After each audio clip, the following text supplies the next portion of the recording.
Ginataang bilo-bilo. Hi guys! For today's video nga ay magluto tayo ng ginataang bilo-bilo.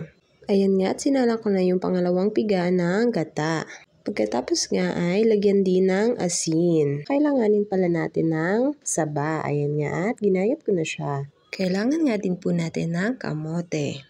At saka ang ating ube. Ayan. Ito nga at harina na nilagyan ng konting tubig. Ganyan ang texture na dapat. Ayan. Dapat ay hindi malabnaw. Ayan nga at kailangan din natin ng asukal. Ayan nga at takpan muna natin siya at pakuluin bago natin lagyan ng mga sangkap. Pag kumulo na nga siya ay pwede na natin unahin yung ating harina. Ayan nga at bilog-bilugin na natin at pagkatapos ilagay siya at halu-haluin ng konti at takpan ulit. Pagkakulungan nito guys, takpan muna at hayaan muna natin kumulo ulit at pagkatapos ilagay na natin yung ating ube. Ayan. Dahan-dahan lang po guys ang ating paglagay para hindi po tayo matalamsikan ng mainit na gata. Pagkulungan niya ay pwede na natin ilagay yung kamote. Ayan.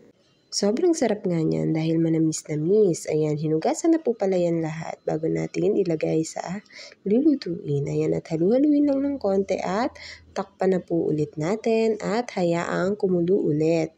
Ayan, sobrang colorful nga at kumulay na agad yung ating ube. Ayan nga at pagkakulo po ay pwede na nating lagay ulit yung ating saba. Ayan, dahan-dahan. Ayan nga at medyo madami-dami nga itong ating niluto dahil madami-dami din kami dito sa bahay. Ayan. For the go ang ating paghahalo.